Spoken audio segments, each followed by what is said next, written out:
తాకట్టులో ఉన్న బంగారాన్ని విడిపించి ఆ రోజున్న మార్కెట్ ధర కట్టి మిగిలిన డబ్బును మీకు అందిస్తుంది ఎస్వీఎస్ గోల్డ్.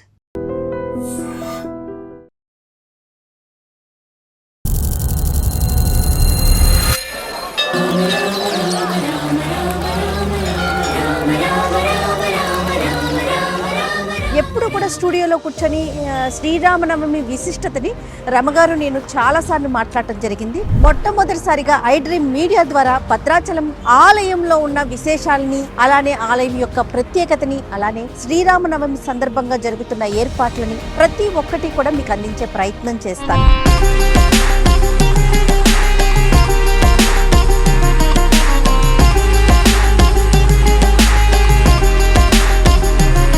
భద్రాచలం వచ్చేసాము, గోదావరి తీరాన్ని ఉన్నాము. బాగుంది కదా? బాగుందండి. అందరూ కూడా చక్కగా స్నానాలు కూడా చేస్తూ ఉన్నారు. ఈ నదీ తీరాల ఉన్న క్షేత్రాలు ఎక్కువ మహత్యం కలిగి ఉంటాయి.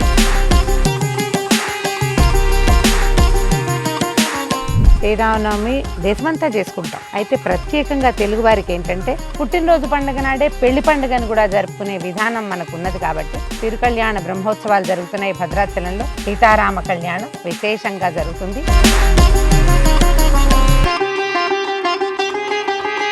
కరెక్ట్ గా ఆలయం ముందున్నామండి మేము. ఇదిగోండి ఏర్పాట్లు చూడండి ఎంత బాగా జరుగుతుంది రమ్మగారు.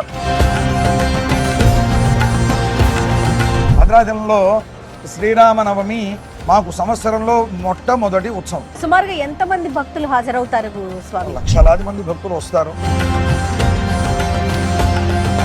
శ్రీరామనవమి అంటే స్టూడియోలో కూర్చొని మాట్లాడుకుంటాం, ఇంట్లో పూజ చేసుకుంటాం. కానీ పండుగకు ముందుగానే ఒక 4 రోజుల ముందుగానే మేము భద్రాచలం రావటం, ఇక్కడ ఆలయంలోని అణువుని మీ అందరికీ చూపించే ప్రయత్నం చేయటం నిజంగా పూర్వజన్మ సుకృతంగానే అనిపిస్తాము.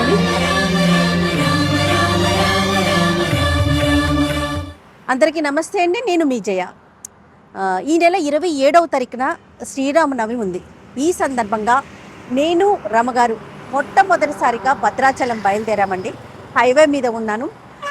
హైదరాబాద్ నుంచి సుమారుగా 310 కిలోమీటర్లు ఉంటుంది. ఇక రాముల వారి కళ్యాణం చూడటానికి 2 కళ్ళు చాలవని చెప్పుకోవాలి. అంగరంగ వైభవంగా పందిళ్ళు వేసి ఒక నెల రోజులు ముందు నుంచే కూడా అన్ని కార్యక్రమాలు మొదలవుతాయి. ఇది చూడటానికి దేశ విదేశాల నుంచి కూడా చాలామంది భక్తులు తరలి వస్తుంటారు. అలానే ప్రభుత్వ లాంఛనాలతో స్వామివారికి పట్టు వస్త్రాలను సమర్పించడం కూడా మనం విశేషంగా చూస్తాం. ఎప్పుడు కూడా స్టూడియోలో కూర్చొని శ్రీరామనవమి విశిష్టతని రమగారు నేను చాలాసార్లు మాట్లాడటం జరిగింది. మొట్టమొదటిసారిగా ఐ డ్రీమ్ మీడియా ద్వారా భద్రాచలం ఆలయంలో ఉన్న విశేషాలని, అలానే ఆలయం యొక్క ప్రత్యేకతని, అలానే శ్రీరామనవమి సందర్భంగా జరుగుతున్న ఏర్పాట్లని ప్రతి ఒక్కటి కూడా మీకు అందించే ప్రయత్నం చేస్తాను. అయితే ఈ క్షేత్రాన్ని దక్షిణ అయోధ్య అని కూడా అంటారు. ఇది గోదావరి నది ఒడ్డున కొలువై ఉన్నటువంటి పుణ్యక్షేత్రం అన్నమాట. రండి, రమ్మగారు కారులో ఉన్నారు. హలో రమ్మగారు. అజయ, నేను చెప్పాను మనం ఎక్కడికి వెళ్తున్నామని చెప్పేసి మన ప్రేక్షకులందరికీ కూడాను. సో భద్రాచలం శ్రీరామనవమి సందర్భంగా నవమికి 4 రోజుల ముందు మనం భద్రాచలం వెళ్ళగలగటమే అదృష్టం. అవునండి. మనకు కలిగిన అదృష్టాన్ని మన ప్రేక్షకులు కూడా పంచగలగటం ఇంకా అదృష్టం. కాబట్టి మా అదృష్టాన్ని మీరందరూ పంచుకోండి. రైట్. ఓకే రమ్మగారు, స్టార్ట్ చేసేద్దామా? మోదమా? బాగు.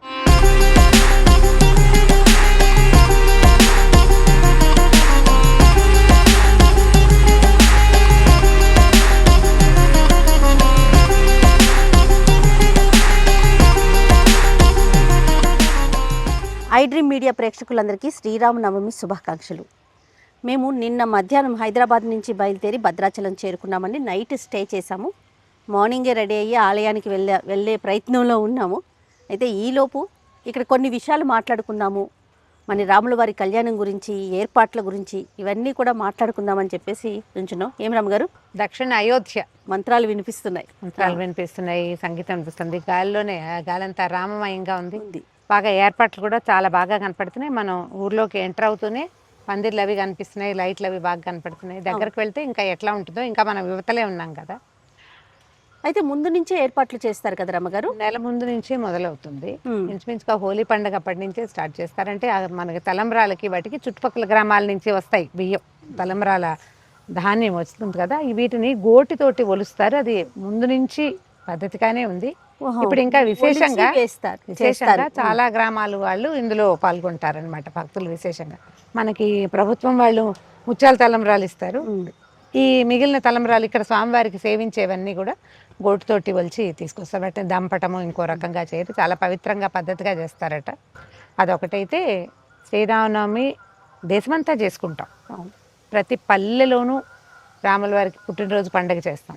అయితే ప్రత్యేకంగా తెలుగు వారికి ఏంటంటే పుట్టినరోజు పండుగతో పాటు పెళ్లి పండుగ కూడా చేసుకోవటము చాలా రామదాస్ గారు ఏర్పరిచిన విధానంగానే చెప్తారు. మన దగ్గర చూసి ఇప్పుడు అన్ని మొత్తం తెలుగు తాట అన్ని చోట్ల కూడా సీతారామ కళ్యాణం చేసుకుంటారు. సీతా కళ్యాణ ఘట్టమే చాలా విశేషమైంది. ఆ శివధనుర్భంగము, ఆ బాలరాముడు లక్ష్మణుడితో కలిసి అక్కడికి రావటము, ఈ కథా విశేషాన్ని గనక ఈ రోజున మనం కళ్యాణం రోజున చదువుకుంటే ఆడపిల్లలకి పెళ్ళిళ్ళు కాకపోయినా మగపిల్లలకి ఎప్పటికీ పెళ్ళిళ్ళు కావట్లేదని అనిపించినా కూడా సీతా కళ్యాణంలో పాల్గొనటం కానీ సీతా కళ్యాణ ఘట్టం చదువుకోవటం కానీ వినడం కానీ విశేషమైన ఫలితాన్ని ఇస్తుంది. భద్రాచలం లాంటి అద్భుతమైన క్షేత్రాన్ని జీవితంలో ఒక్కసారైనా చూడాలి. మొత్తం మన తెలుగు వాళ్ళందరూ కూడా జీవితకాలంలో ఒక్కసారైనా భద్రాచల దర్శనం చేయాలి. అయితే అక్షితలు కూడా మనకి ఊర్లలో ఉన్న వారికి కూడా దూర ప్రాంతాల్లో ఉన్న వారికి కూడా పంపిస్తున్నారు. వాటిని జాగ్రత్తగా దాచుకొని ఉంచుకుంటాం కదా. నా దగ్గర 20 ఏళ్ల నాటి అక్షతలు కూడా ఉన్నాయి జయ. ఏటా వచ్చినవి కొన్ని ముత్యాలు కాసిన బియ్యము వస్తాయి. బియ్యం కాస్త అటు ఇటు కదులుతుంది అని అనిపించినప్పుడు పక్షులకు పెడతాను. అట్లా ఇన్ని ముత్యాలు నా దగ్గర ఉన్నాయి. ఎవరు వచ్చినా నాకు అవి పట్టుకొస్తారు. 2-3 నుంచి వస్తున్నాయి. వస్తున్న ముత్యాలు మళ్ళీ ఏం చేసినా వాటిని దండగుచ్చి ఇంట్లో ఉన్న ప్రతిమలకు వేసుకుంటూ ఉంటాను అనమాట. మా దేవుడి మందిరంలో నువ్వు చూసావు కదా ముత్యాల దండ ఉంది. భద్రాచలం నుంచి వచ్చిందేనా? కానీ మన వెనకాల ఘట్టం చూడండి, శబరి ఆయనకి తినిపిస్తోంది అనుకుంటాను కదండి, పళ్ళిస్తోంది. అంటే ఇక్కడ ఒక ప్రత్యేకత ఉంది. ఈ మన భద్రాచలం రాముల వారిని మొట్టమొదట చూసింది పోగలదమ్మ కానీ ఒక ఈ ప్రాంతపు గిరిజన స్త్రీ అనాలేమో మరి. ఈ ప్రాంతపు ఆవిడ శబరి వంశస్థురాలు అని ఒక వాక్యం చెప్తారు. ఆవిడ కూడా అట్లాగే ఈ అడవుల్లో తిరిగే వాళ్ళకి ఆ పుట్టలో రామనామం కనపడి ఆవిడకి పుట్టలో ఉన్న రాముల వారిని చూసి గోదావరి నీటితో అభిషేకం చేసి పుట్టలో నుంచి బయటికి తీసుకొచ్చింది. అట్లా బయటికి తీసుకురాబడినటువంటి ఆ ప్రతిమట దాదాపుగా 2000 సంవత్సరాల నాటి ప్రతిమని ఇప్పుడు మనం దర్శనం చేస్తున్నాం అనమాట. అంత పాతది, అప్పటి నుంచి ఉన్నదే. తర్వాత దొరికింది ఇటీవల రామదాస్ గారి కాలంలో మనకు దొరికింది కదా, మనకు లభించింది. అట్లా ఈ పోగల దమ్మక్క వల్ల లభించింది. ఆమె శబరి సంతతి అవ్వటం వల్ల ఈ ప్రతిమలు మనకు విశేషంగా కనపడతాయి. చాలా బాగుంది కదా.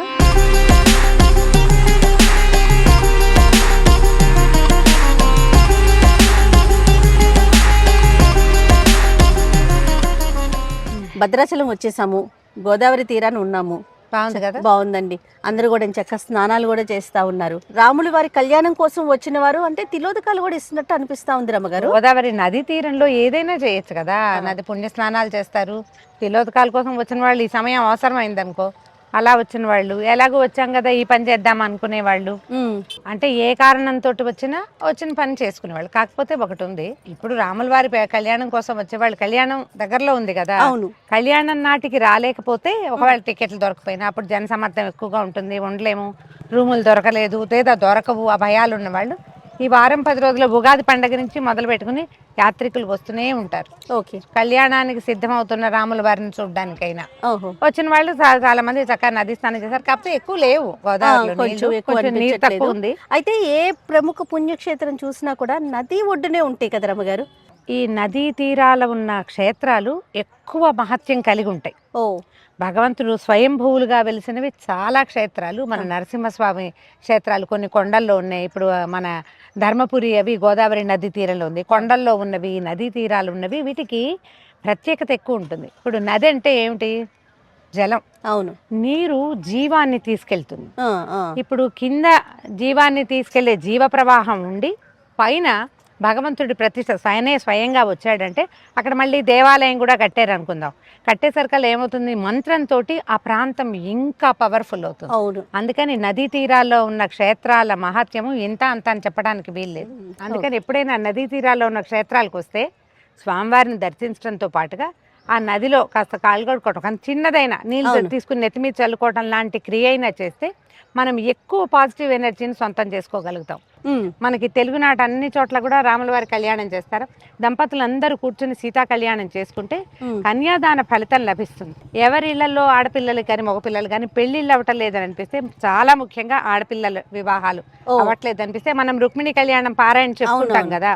ఈ సీతా కళ్యాణం అవకాశం ఉన్నప్పుడు మనం కూడా ఆ కళ్యాణంలో పాల్గొనటం కానీ, కళ్యాణానికి కొంత సంభారాలు ఇవ్వడం కానీ, కళ్యాణానికి ధన సహాయం చేయటం కానీ, మనమే స్వయంగా కళ్యాణంలో కూర్చోవటం కానీ చేస్తే ఈ ఫలితం లభిస్తుంది అని చెప్తారు. సాధారణంగా ఇదే చేస్తాం.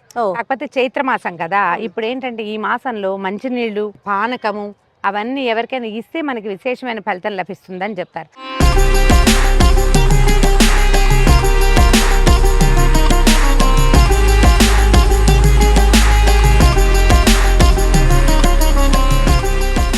కరెక్ట్ గా ఆలయం ముందున్నామండి మేము. ఇదిగోండి ఏర్పాట్లు చూడండి ఎంత బాగా జరుగుతుంది రమ్మగారు.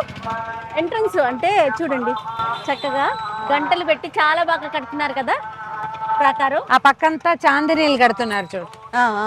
అంటే ఇవి చూడండి ముందు చాలా అందంగా ఉంది. టెంపుల్ థీమ్ లో చేశారు. ఆ ఫీల్ కనిపిస్తా ఉంది చూడండి. అందుకని ఏనుగులు, గంటలు, రామదాస్ గారి విగ్రహం, రామదాస్ గారి విగ్రహము చాలా బాగుంది. ఏర్పాట్లు అయితే బాగా ఉన్నాయి అన్ని చోట్ల. కూడా ఇదిగో మండపాల కోసం, కళ్యాణ మండపం కోసం, పందిరి వేయటం కోసం మొత్తం అంతా రెడీగా చేసుకున్నారు. అదే ఇప్పుడు పైప్స్ ఉన్నాయి, అది చూడు అక్కడ చాందిని లాగా కట్టారు కదా.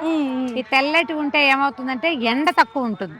ఓకే, అందుకని చాందినీలు తెల్లటివి కడతారు. అంచలు వెంబడేమో రెడ్ గ్రేప్లు వేసారు. ఇది వరకు చలువు పందిళ్ళు అనేవాళ్ళు రమ్మగారు. అవునంటే అప్పుడు తాటాక పందిళ్ళు వేసేవాళ్ళు. తాటాక పందిరే చలువ పందిరి అంటే. ఒక్కసారి లోపలికి వెళ్ళి లోపల ఎలాంటి ఏర్పాట్లు జరుగుతున్నాయి, అలానే శ్రీరామనవమి యొక్క విశిష్టత అవన్నీ కూడా ఆలయం లోపలే చెప్పుకుందాం రమ్మగారు.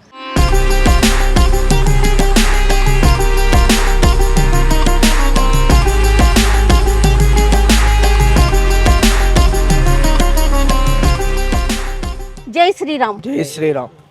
ఎక్కడి నుంచి వస్తున్నారు? మాల యొక్క విశిష్టత ఒక్కసారి. మేము మెదక్ డిస్టిక్ చేగుంట మండల్ పెద్దసనూరు అన్న గ్రామ పంచాయతీ నుంచి వస్తున్నాము. మాచిన్పల్లి అనే ఒక గ్రామంలో హనుమాన్ మందిరం దగ్గర మేము మాల దీక్ష ధరించాము.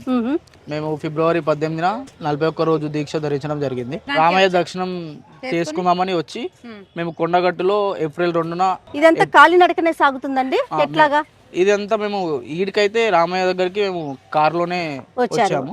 మేము కొండగట్టుకి మా ఇంటి దగ్గర మా ఉండే సన్నిధి దగ్గర నుంచి మేము కొండగట్టుకు పాదయాత్రను దీక్ష యొక్క విశిష్టత ఏంటి? మనకు దేవుని మీద ఒక నమ్మకం. దేవుడు ఏమైనా సమస్యలు ఉంటే, ఏమైనా బాధలు ఉంటే దేవుని దగ్గర తీర్చుదామని దేవుని మీద ఒక నమ్మకం తోటి మేము దీక్ష ధరించడం జరుగుతుంది. ప్రతి ఏటా తీసుకుంటాం. రైట్ అండి, చాలా సంతోషం. జై శ్రీరామ్. జై శ్రీరామ్.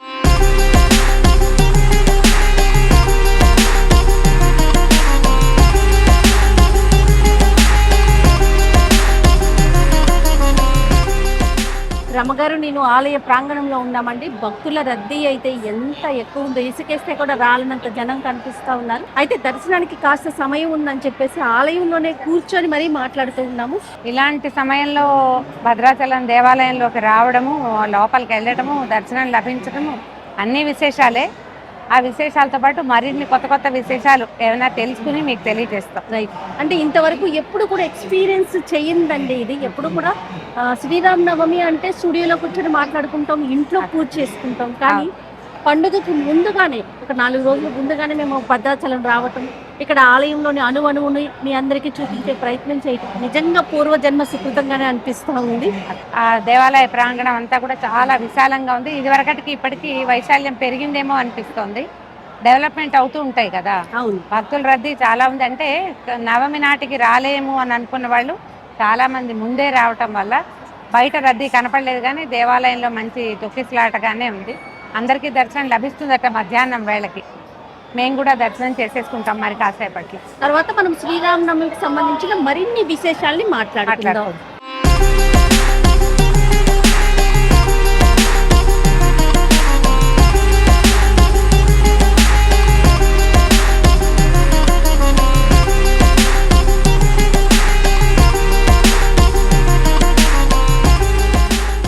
ఎంత జన్మ ధన్యం అంటే మాటల్లో చెప్పలేమండి. నాది కొని రమగారి గారి అనుభూతి. ఎప్పుడు కూడా నేను పదే పదే ఇదే మాట చెప్తూ ఉన్నాను. స్టూడియోలో కూర్చొని గత కొన్ని సంవత్సరాల నుంచి శ్రీరామనవమి విశిష్టతని రకరకాల వీడియోల రూపంలో మీ అందరికీ అందించాము. అయితే ఈరోజు స్వయాన భద్రాచలంలో రాముల వారి సన్నిధిలో కూర్చొని మాట్లాడుకునే అవకాశం ఆ భగవంతుడు మాకు కల్పించాడు. అత్యద్భుతమైన దర్శనమైంది. ఇంత ఎక్కువ హడావిడిగా ఉన్న సమయంలో స్వామివారికి ఎదురుగా కూర్చుని చక్కగా అత్యద్భుతమైంది 10 నిమిషాల పాటు. అవును, నేను ఎన్ని శ్లోకాలు చదివేసుకున్నాను, ఎన్ని స్తోత్రాలు చదివాను, కన్నుల పండగగా చూసావు. చాలా అద్భుతమైన దర్శనం అయింది. రైట్ రమగారు, శ్రీరామనవమి విశిష్టత. దేశమంతా రాముల వారి పుట్టినరోజు చేసుకుంటారు. ఒక్కొక్క రాష్ట్రంలోనూ ఒక్కొక్క రకంగా చేస్తారు. మనకి ఈ తెలుగు నేల మీద భద్రాచలంలో, తెలంగాణ రాష్ట్రంలో ఉంది భద్రాచలం. ఇక్కడ విధానం ఏంటంటే పుట్టినరోజు నాడు రాముల వారికి పెళ్లి పండగ నిర్వహించడం కూడా. అంటే కొన్ని చోట్ల ఈ సమయంలోనే వివాహం అయిందని కూడా చెప్తారట. అంటే అభిజిత్ లగ్నంలో అయ్యిందని. అదే అభిజిత్ లగ్నం ఇప్పుడు కూడా ఏంటంటే 12 గంటల తర్వాత కదా చేస్తారు. ఈ దేవాలయాన్ని నిర్మించిన కంచర్ల గోపన్న గారు మనకి రామదాసుగా ప్రఖ్యాతిగాంచినటువంటి భక్తాగ్రగణ్యులు వారి ఏర్పాటు ప్రకారము స్వామివారు అంతరాలయంలో లోపల ఉన్న అన్ని కళ్యాణాలు దేవాలయంలో జరుగుతాయి. ఇక్కడ రాముల వారి కళ్యాణం మాత్రం బయట బయట కళ్యాణం చేసే విధానాన్ని గోపన్న గారే ప్రవేశపెట్టారు. అంటే అందరూ చూడాలన్న ఉద్దేశం ప్రజలకి అందుబాటులో ఉండడం కోసం స్వామి ఊరేగి అందరికి లోక కళ్యాణం కోసం బయట కళ్యాణం అనే విధానం వల్ల ఈ బయటే కళ్యాణం జరుపుకోవటం వల్ల ఏంటంటే మనం అందరం ప్రజలంతా చూడగలుగుతారు. ఇప్పుడు దేవాలయం లోపల కళ్యాణం జరిగితే ఎట్లా చేయగలుగుతాము? ఇరుకు జనానికి అందరికి అవకాశం లభించదు. కాబట్టి స్వామి వేయించేపుగా బయటకు వస్తారు, ఊరేగింపుగా బయటకు వచ్చి బయట వేయించేపు చేయించి అక్కడ కళ్యాణం జరిపించడం ఇక్కడ విధానంగా కనపడుతుంది. మనకి రామాలయాల్లో అన్ని చోట్ల రాముల వారు కోదండం ధరించి కనిపిస్తారు. మానవావతారంగా వచ్చినటువంటి విష్ణుమూర్తి మానవుడుగా ఎలా సంచరించాడో చెప్పేటువంటి రామాయణంలో ఎట్లాంటి స్వరూప వర్ణన కనపడుతుందో అదే స్వరూపంతో మనం అన్ని చోట్ల చూస్తాం. భద్రాచలం ప్రత్యేకత ఏంటంటే స్వామివారు చతుర్భుజ నారాయణమూర్తిగా దర్శనమిస్తారు. శంఖచక్రాలు ధరించి తర్వాత కోదండము అస్త్రాలు ధరించి మనకి ప్రత్యేకంగా దర్శనమిస్తారు.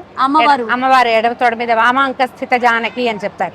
ఎడమ వైపు తొడ మీద అమ్మవారు కూర్చున్నట్టు, లక్ష్మణ స్వామి కుడివైపు నుంచున్నట్టుగా కనపడుతూ వైకుంఠ నారాయణ స్వరూపంలాగా వైకుంఠ రాముడుగా మనకి దర్శనమిస్తాడు. అన్ని చోట్ల మానవావతార స్వరూపంగా కనపడే రాముడు ఇక్కడ ఒక్క చోట అత్యంత ప్రత్యేకమైన స్వరూపంలో కనపడడం వల్ల స్వయంభువుగా భద్రగిరి అనే చెప్పబడేటువంటి భద్రుడనే భక్తుడి కోరిక మీద స్వామివారు వెలిసి, అది కూడా ఆయనకి ఒక తొందరపాటులో భక్తుడికి దర్శనమిచ్చేయాలన్న దాంతో నారాయణ స్వరూపంగా దర్శనమిచ్చి ఆయన రాముడిగా కోరుకుంటే కోదండము అవి ధరించి కనిపించారని, అందువల్ల శంఖచక్రాలు ఉన్నాయని చెప్తారు. భద్రుడనే భక్తుడిని కరుణించడం కోసం వెలసిన స్వరూపం అవటం వల్ల ఒక భక్తుడి కోసం వెలిసింది. అంటే మనందరి కోసం మళ్ళాంటి వాడే కదా ఆయన. మేరుపర్వతం యొక్క కుమారుడని భద్రగిరి అని చెప్తారు. చిన్న కొండ, ఆ కొండ మీద వెలిసారు. తర్వాత కాలంలో ఎప్పుడో పోగల దమ్మక్క అనే ఒక ఆమెకి, ఒక గిరిజన స్త్రీకి స్వామివారు ఒక పుట్టలో దర్శనం ఇచ్చారు. ఆమె చాన్నాళ్లు సేవించి చేతొచ్చినంత సేవ చేసి ఈ ప్రాంతానికి తహసీల్దార్గా వచ్చినటువంటి రామదాస్ గారికి కంచర్ల గోపన్నగా ప్రఖ్యాతులు అప్పటి వారికి చూపిస్తే ఆయన ఈ దేవాలయాన్ని నిర్మించారు. ఇప్పుడు ఎన్ని సంవత్సరాలు 300-400 సంవత్సరాలుగా ఇలాగే సేవలు అందుకుంటూ మనకి భారత ప్రభుత్వం మన స్వతంత్రోద్యమం అవి అయిన తర్వాత మన దేవాదాయ శాఖ అవి ఏర్పడిన తర్వాత ఈ దేవాలయ జీర్ణోద్ధరణ అవి చేసి దేవాలయాన్ని విశాలం చేశారు. 60లో జరిగింది. దానివల్ల మనం ఇంత విశాలమైన దేవాలయాన్ని అది ప్రాంగణాన్ని చూడగలుగుతాం. కొత్త మెట్లు కట్టడము ఇవన్నీ ఏదేంటంటే నది తీర ప్రాంతం కదా, ఇక్కడ వరదలు రావడం లాంటి సమస్యలు ఉన్నాయి ఇక్కడ. అయినా కూడా దేవాలయం గుట్ట మీద ఉండటం, ఎత్తుగా మెట్లు ఉండటం వల్ల దేవాలయానికి ఏ ఇబ్బంది లేకుండా ప్రత్యేకమైన స్వరూపంలో కనపడతారు. ఏ ఉత్సవమూర్తులకైతే మనం కళ్యాణాన్ని చూస్తామో వారిని తీసుకొచ్చింది ఎక్కడి నుంచి? శ్రీరంగం నుంచి తెచ్చారు. అయితే శ్రీరంగం నుంచి స్వామివారిని సేవింపు చేసుకునే వాళ్ళు, ఇక్కడ సేవించుకునే వాళ్ళు. అప్పుడు ఔరంగజేబు తాలూకు దండయాత్రలు అప్పుడు భయపడి స్వామివారిని దాచిపెట్టారట. గోదావరి నది తీరంలో దాచేశారు. దాచిన తర్వాత ఏమైంది, స్వామివారి విగ్రహం కనపడకుండా ఈ మూలవరులకి అడ్డంగా ఒక గోడ కట్టేశారట. అర్చకులే చేశారు. ముందు అలాంటి ఒక మూర్తిని ప్రతిష్ఠ చేస్తే ఔరంగజేబు సైనికులు వాళ్ళు ముందున్న మూర్తినే ధ్వంసం చేసి వెళ్ళిపోయారు. వాళ్ళు వెళ్ళిపోయిన తర్వాత మళ్ళీ ఆ గోడను తీసేసి వెనకాల ఉన్న స్వామిని మళ్ళీ సేవించుకోవటం మొదలు పెట్టారు. అయితే గోదావరి వరదల వల్ల మళ్ళీ మా ఉత్సవ వర్లని తీసుకురావడానికి వెళ్తే లక్ష్మణ రామలక్ష్మణులు ఇద్దరే లభించారట, 2 విగ్రహాలే లభించాయి. అవును. సీతాదేవి విగ్రహం లభించలేదు. దాంతో చాలా దుఃఖపడి ఏం చేయాలి అంటే ఈ భక్తులలో ఒకరికి ఫణిగిరి అనే చోట అక్కడ సీతాదేవి విగ్రహం ఉందని వారిని తీసుకొచ్చి ఇక్కడ పెట్టమని ఆదేశం లభించింది. స్వప్నాదేశమే కలిగిందట. అప్పుడు వీళ్ళు ఫణిగిరి వెళ్ళి ఇక్కడి నుంచి అర్చకులు అమ్మవారిని తీసుకొచ్చుకున్నారు, సీతాదేవిని. ఫణిగిరి నుంచి వచ్చిన సీతాదేవి, శ్రీరంగం నుంచి వచ్చిన రామలక్ష్మణుల విగ్రహాలతోటే ఇప్పటికీ ఉత్సవాలకు సేవ జరుగుతుంది. వారికి కళ్యాణం కూడా జరుగుతుంది. ఆ కళ్యాణమూర్తుల్ని శ్రీరామనవమి రోజున మనం అందరం సేవించుకుంటాం.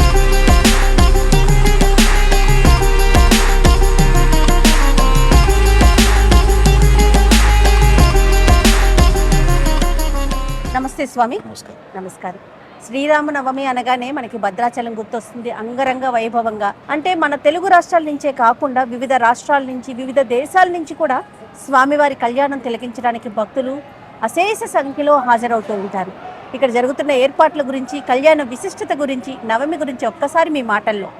భద్రాచలంలో కళ్యాణం అన్ని చోట్ల రాముడి కళ్యాణం జరుగుతుంది, కానీ భద్రాచలంలో రాముడి కళ్యాణానికి ఇంతటి విశిష్టత ఏర్పడ్డది అంటే దానికి ప్రధాన కారకులు భక్త రామదాసు గారు. అవునండి.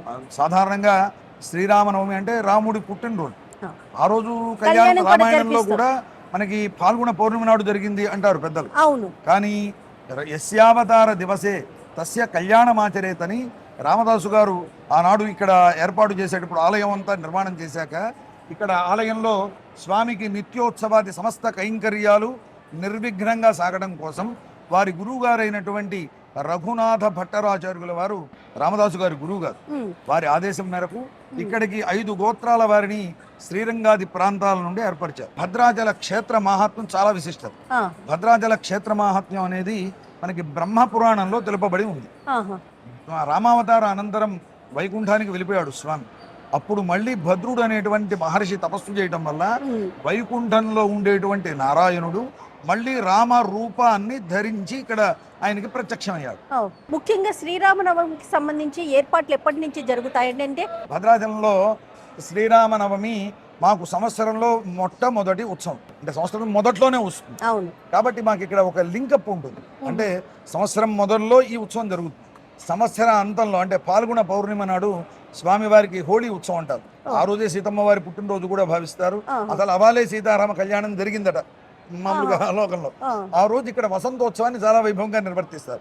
ఆ వసంతోత్సవం నాడే మళ్ళీ జరగబోయేటువంటి సీతారామ కళ్యాణానికి నాందిగా భావిస్తాం భద్రాచలంలో. దానికే ఇక్కడ తలంబ్రాలోకి పసుపుని దంచడం, ఇక్కడ స్వామివారి పెళ్లి పనులన్నీ ప్రారంభం చేయడం జరుగుతుంది. ఆ తర్వాత ఉగాది నాడు ప్రతి సంవత్సరం కూడా ఇప్పుడు అంకురారోపణ కార్యక్రమాన్ని, అంటే స్వామివారిని పెళ్లి కొడుకుని చేయడం, ఆ తర్వాత ఇక్కడ ఆస్థాన మండపంలో స్వామివారికి ఈ ఉత్సవాన్ని ఆరంభం చేస్తూ దానికి ప్రత్యేకమైనటువంటి ఒక స్తపనాన్ని నిర్వర్తించి అదే రోజు స్వామివారికి ఈ స్వామివారి కళ్యాణం చేసే సమస్త సేవకులు పరివారమైన మా అందరికీ కూడా ఆ చేసేటువంటి యోగ్యత కోసం రక్షాబంధనాన్ని ధరిస్తారు, స్వామివారికి ధరింపజేస్తారు. స్వామివారికి ఏమో ఈ కళ్యాణోత్సవ క్రతు సాఫల్య దీక్ష కోసం స్వామివారికి, అలాగే చేసేటువంటి ఆ యోగ్యత కోసం స్వామివారికి ఒక పరికరం లాగా మనం ఉండి చేయాలి అని ఆగమశాస్త్రం చెప్తోంది. భగవతో బలేన భగవతో వీర్యేణ భగవత తేజస భగవత కర్మణ భగవత కర్మ కరిష్యామి. అంటే ఆయన ఇచ్చిన శక్తితో ఆయన సేవని ఆయన సేవకుడిగా భావిస్తూ స్వామికి చేయాలి. కాబట్టి వీరంతా కూడా ఆ విధంగా ఒక దీక్షగా జరుగుతుంది. ఇది ఉగాది నుండి ఈ అంకురారోపణ దీక్ష ప్రారంభమైంది. ఇక్కడ స్థానిక గోవిందరాజస్వామి వారి కోవిలకి వెళ్ళి ఇక్కడ ఈ నవాన్నికంగా ఈ బ్రహ్మోత్సవాలు జరుగుతాయి భద్రాచలంలో. చాలా ఉత్తమమైనటువంటి పద్ధతి. అంటే ఉత్సవాన్ని 12 రకాలుగా చేయొచ్చు అని మనకి ఆగమ శాస్త్రాలు చెప్తాం. అంటే ఏకాహం నుంచి ఒకటే రోజు చేసే ఉత్సవాలు, చిన్న ఆలయాలు ఇలా ఉంటే వాళ్ళు ఒకటే రోజైనా చేసుకోవచ్చు. ఈ ఆలయంలో భద్రాచల ఆలయంలో నవాన్నిక దీక్షతో స్వామివారికి జరిగేటువంటి విధానాన్ని పెద్దలు ఏర్పరిచారు. ఆ విధంగా ఇక్కడ నవాన్నిక దీక్షతో జరుగుతుంది.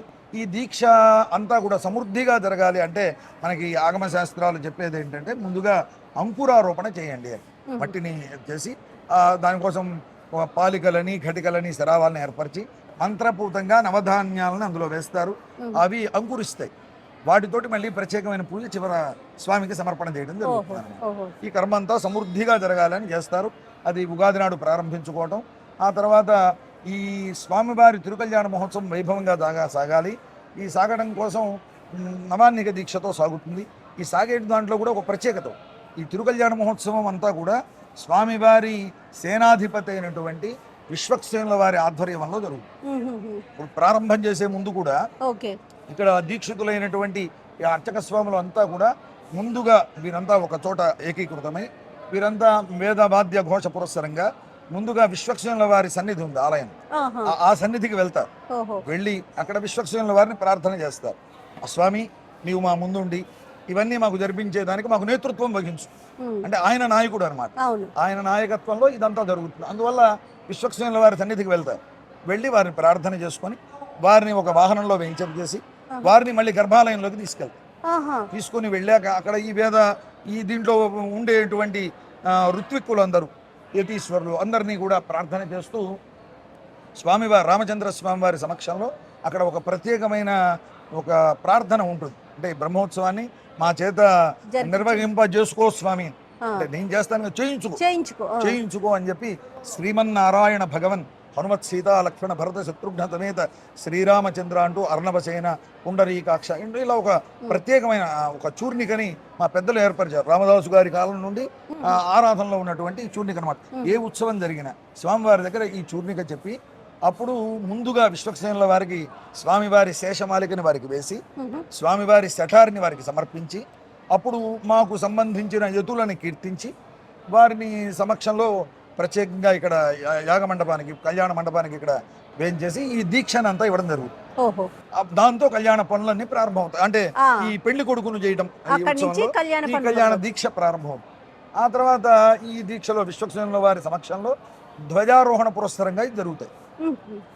ధ్వజారోహణం ఎప్పుడు చేస్తారు? ధ్వజారోహణం అంటే కళ్యాణానికి 2 రోజులు ముందు. అంటే ఇప్పుడు మనం 27వ తారీఖు కళ్యాణం చేస్తున్నాం కాబట్టి 25వ తారీఖు ధ్వజారోహణ చేయడం జరుగుతుంది. మరి ధ్వజం అంటే కేవలం ఒక గరుత్మంతుణ్ణి మనకు ఆగమ శాస్త్రంలో ఎలా వేయమని చెప్పారు. గగనే గమనారంభ పక్ష విక్షేపణాన్వితం అంటూ ఆయన ఆ గాల్లో ఎగరడానికి సిద్ధంగా ఉండేట్టుగా, అష్టనాగులతో కూడి ఉండేట్టుగా, ఏ నాగులకి ఏ రంగు, ఇవన్నీ కూడా మనకి ఇలా ఆగమ శాస్త్రంలో చెప్పారు. ఆ విధంగా వేయాలి. ఆ విధంగా గరుత్మంతుల వారిని వేసి దాన్ని మనం 25వ తారీఖు ధ్వజారోహణ చేస్తాం. దానికి ముందు రోజు ఇక్కడ వేసినటువంటి వారు అర్చక స్వాములకి సంబంధికుల్లో ఒకరు స్థానిక జీయర మఠంలో ఈ గరుడోత్సవం అని చెప్పి జరుగుతుంది. అక్కడి నుంచి వేదవాద్య ఘోష పురస్సరంగా ఆలయానికి తీసుకుని వచ్చి స్వామివారికి ఎదురుగుండా సమర్పణ చేసి సర్వేశ్వర జగన్మయ త్వయా యథాతు కథితం తథా శక్తుం తథా కర్తుం అశక్యతే అంటూ నీ చల్లని చూప గరుడపటంపై ప్రసరిస్తే అందులో ఉండే దోషాలన్నీ కూడా హరింపజేసి స్వామిని ప్రార్థించి ఇక్కడ వైనతేయ ప్రతిష్ఠ జరుగుతుంది. మామూలు విగ్రహాలకన్నిటికీ 5 రోజులు ఎలా జరుగుతుందో ఈ ధ్వజ పటానికి కూడా వివిధ అందులో చెప్పినటువంటి వివిధ ఆగమ శాస్త్రంలో చెప్పిన తీరుతో ఈ వైనతేయ ప్రతిష్ఠ జరుగుతుంది. ఇప్పుడు 24వ తారీఖు రాత్రిపూట 25వ రోజు స్వామివారికి ధ్వజారోహణ గావించడం ప్రతిష్ట పూర్తి తర్వాత కళ్యాణ ఘట్టం మొదలైంది. దాంతో ప్రారంభం. ఇక్కడ అగ్ని ప్రతిష్టాపన జరుగుతుంది. అంటే నవాన్నిక దీక్ష ఆ ధ్వజారోహణతో ప్రారంభం అవుతుంది. సంతోషం. అందువల్ల ఇక్కడ ప్రత్యేకత అన్నమాట. ఇవన్నీ కూడా సుమారుగా ఎంతమంది భక్తులు హాజరవుతారు స్వామి? లక్షలాది మంది భక్తులు వస్తారు. మాకు కూడానండి ఎప్పుడు కూడా స్టూడియోలోనే కూర్చొని మాట్లాడుకునే వాళ్ళం. నవమి విశిష్టత ఇవన్నీ కూడా భద్రాచలం వచ్చి స్వామివారి సన్నిధిలో మాట్లాడుకునే అవకాశం ఆ భగవంతుడి కల్పించాడు. ఛానల్ వల్ల చాలా మంది దూరంగా ఉండేటువంటి భక్తులందరికీ కూడా ఇక్కడ జరిగేటువంటి ఈ క్షేత్ర వైభవాలని, ఎందుకంటే నాడు కేవలం కళ్యాణంలో 3 గంటలు అయితే అక్కడ జరుగుతుంది. ఇవన్నీ తెలుసుకోవడం కూడా కష్టం. ఇందులో తెలుసుకోవాల్సిన అంశాలు చాలా ఉన్నాయి. వాటి కోసం మీరు ముందస్తుగా వచ్చి ఎక్కువ విషయాన్ని జనానికి తెలియజెప్పాలి అనే లక్ష్యంతో మీరు రావడం మిమ్మల్ని కూడా అభినందిస్తున్నాం. ఇలాంటి వారి వల్ల భద్రాచల ఖ్యాతి మరింతగా అంటే ప్రతి వారికి సమగ్రంగా తెలవాలి అని భావిస్తాం. కానీ ఎంత అద్భుతమైన అమోఘమైన ఘట్టం అంటే రమ్మగారు, స్వయాన శ్రీరాములు చంద్రవారి దేవాలయం వెనకాలే కూర్చొని మనం మాట్లాడుకునే అవకాశం మనకి ఈ సంవత్సరం లభించింది. మరి పండుగ రోజు యొక్క విధి విధానాలు, శ్రీరామ నవమి యొక్క విశిష్టత ఒకసారి మనం మాట్లాడుకుందాం. ఏం రమ్మగారు? తప్పకుండా. నవమి పండగ శ్రీరాముల వారి పుట్టినరోజు. అయితే ఎప్పుడో ఎన్నో యుగాల ముందు వాడైన రాముడు మనకి ఆరాధ్య దైవంగా ఉన్నాడు. భారతీయుల ఆరాధ్య దైవం శ్రీరామచంద్రుడు. శ్రీరాముని కథే మనకి ఆరాధ్య గ్రంథం కూడా. రామాయణాన్ని మించిన గ్రంథం లేదు, రాముడిని మించిన దైవము లేదు. అట్లాంటి నేపథ్యంలో మనం ప్రతి సంవత్సరము శ్రీరామనవమి జరుపుకుంటాం. ఎవరికి ఎంత చేతొస్తే అంత. పుట్టినరోజు పండుగ నాడే పెళ్లి పండుగను కూడా జరుపుకునే విధానం మనకు ఉన్నది కాబట్టి అని ఊరూరా మన దగ్గర ఉన్న ప్రతి ఊర్లోనూ కూడా సీతారామ కళ్యాణం విశేషంగా జరుగుతుంది. తిరుకళ్యాణ బ్రహ్మోత్సవాలు జరుగుతున్నాయి. భద్రాచలంలో ఏర్పాట్లు విశేషంగా కనపడుతున్నాయి. ఈ విశేషమైన నేపథ్యంలో మేము ఒకసారి దర్శనం చేసుకుని క్షేత్రంలోనే కూర్చుని ఈసారి శ్రీరామనవమి గురించి మాట్లాడే అవకాశం రావటం నిజంగా మా జన్మ ధన్యమైందని భావిస్తున్నాం. చాలా బాగుంది. అద్భుతం రమ్మగారు. ఇది స్వామివారికి ప్రధానంగా మనము ఈ రోజున పానకము వడపప్పు సమర్పించుకుంటాం. దీని వెనకాల ఉన్న ఆంతర్యం ఏమన్నా ఉందా? చైత్ర మాసం వచ్చేసింది. చైత్ర వైశాఖ మాసాలని మధుమాధవ మాసాలు అంటారు. ఈ మధుమాసంలో ఎండలు ముదిరిపోతాయి. ముందొచ్చిన ఉగాది పండక్కి మనము వేపపూత పచ్చడి తిన్నాం. ఇక్కడ ఈ శ్రీరామనవమి పందిళ్లలో మిట్ట మధ్యాహ్నం అయితే కానీ కళ్యాణం జరపం. ఇక్కడ మధ్యాహ్నం కళ్యాణం జరిపేటప్పుడు విపరీతమైన దాహంతో బాధపడతారు భక్తులు. అందుకని ఏదైనా ఒక తీయని వస్తువుని స్వామికి నివేదన చేసి అది పుచ్చుకుంటే కనుక దాహం తీరుతుంది, కళ్యాణపు వేడుకల్ని ఆస్వాదించగలుగుతాం. స్వామివారికి అత్యంత ప్రీతిపాత్రమైనదిగా ఇది సులువుగా తయారు చేసుకునేది కాబట్టి ఈ పానకాన్ని మనం ప్రత్యేకంగా చెప్తాం. మనకి నరసింహస్వామికి పానకం ప్రీతి, అవునండి, రాముల వారికి పానకం ప్రీతి, ఆంజనేయ స్వామికి పానకం ప్రీతి, వీళ్ళు ముగ్గురు కాకుండా అమ్మవారికి కూడా పానకం ప్రీతి, అమ్మవారికి కూడా ప్రీతి. అందుకని ఈ ప్రత్యేక చైత్రమాసపు నవరాత్రులలో మనం తప్పకుండా స్వామివారికి పానకాన్ని నివేదనగా చేస్తాం. పానకము వడపప్పు పెడతాము, కొబ్బరికాయలు కొడతాము, అరటిపళ్ళు నివేదన పెడతాం. పాయసాలు పులిహోరలు దద్దోజనాలు చేసుకోగలిగితే మా అధికం ఫలం, దానికి మరీ మంచిదే.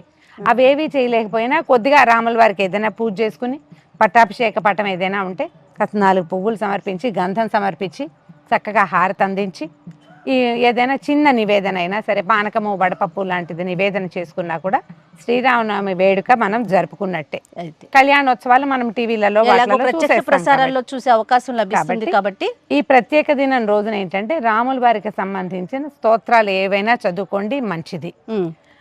రామాయణం చదువుకోండి, చాలా మంచిది. వాల్మీకి రామాయణంలో కొంత భాగమైనా చదువుకోండి. రామకథని వినండి, అది కూడా మంచిది.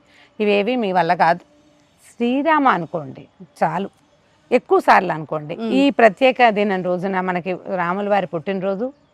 మర్యాద పురుషోత్తముడు రాముడు ఎవరితోటి గొడవ పడినవాడు కాదు, పోట్లాడినవాడు కాదు. అవసరమైతే యుద్ధం చేశాడు కానీ లేకపోతే ఎప్పుడు ఆయన తగాదాలకు దిగల.